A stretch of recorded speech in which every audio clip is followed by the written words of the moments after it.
नमस्कार। कृष्णांजलि स्टूडियो विश्रामपुर आप सबका हार्दिक अभिनंदन करती है। छत्तीसगढ़ी गीत, हिंदी ट्रैक या विज्ञापन रिकॉर्डिंग हेतु संपर्क करें श्री सुरेंद्र निषाद जी, विश्राम।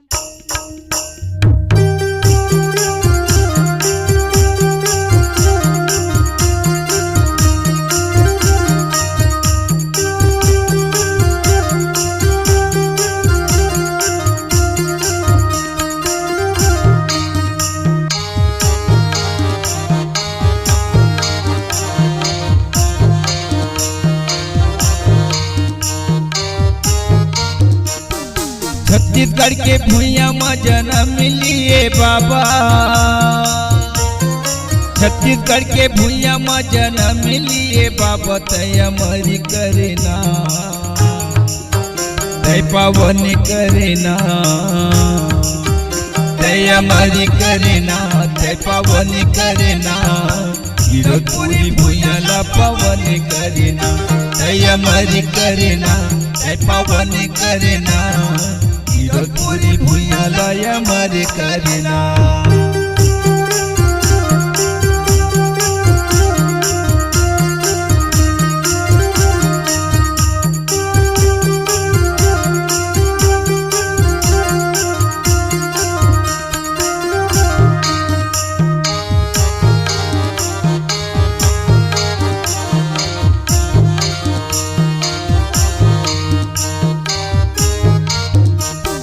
कतिला जगाए अंधियारी भगाए, अंधियारी भगाए।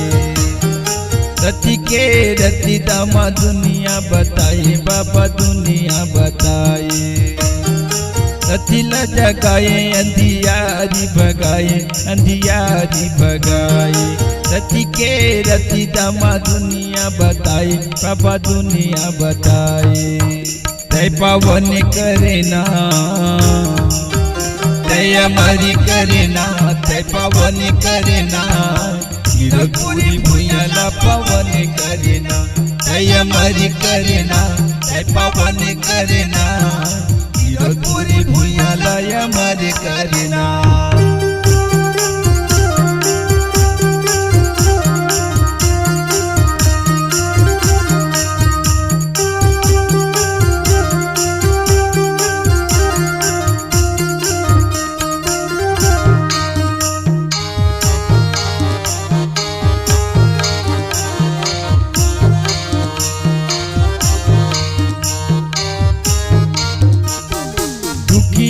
परी तोरे नाम तहारा, तोरे नाम तहारा।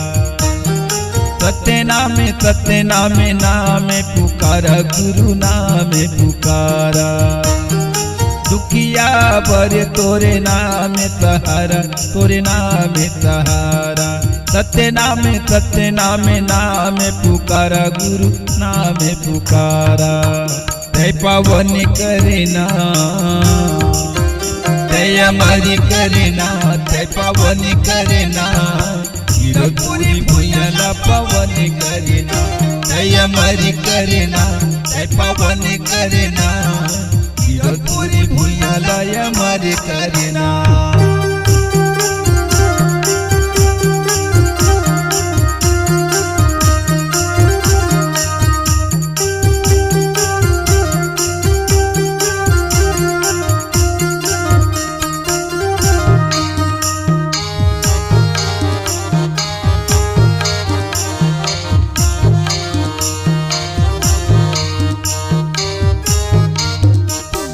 गुरु तोरी नामे अमृति गति धारा, अमृति गति धारा। बाबा तोरी नामे अबे हमेरो तहारा, गुरु हमेरो तहारा।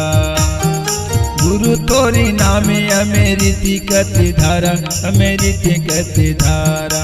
बाबा तोरी नामे अबे हमेरो तहारा, गुरु हमेरो तहारा। तय पावन करना तय मरी करना, तय पावन करना। गिरधपुरी भुइयां ला पावन करना, तय मरी करना तय पावन करना। गिरधपुरी भुइयां ला मरी करना। छत्तीसगढ़ के भूइया में जन्म लिए बाबा, छत्तीसगढ़ के भूइया में जन्म लिए बाबा, तय मरी करना तय पावन करना, तय मरी करना तय पावन करना, हीरकपुरी भूइया ला पावन करना, तय मरी करना तय पावन करना, हीरकपुरी भूइया ला मरी करना, तय मरी करना तय पावन करना, हीरकपुरी भूइया ला मरी करना।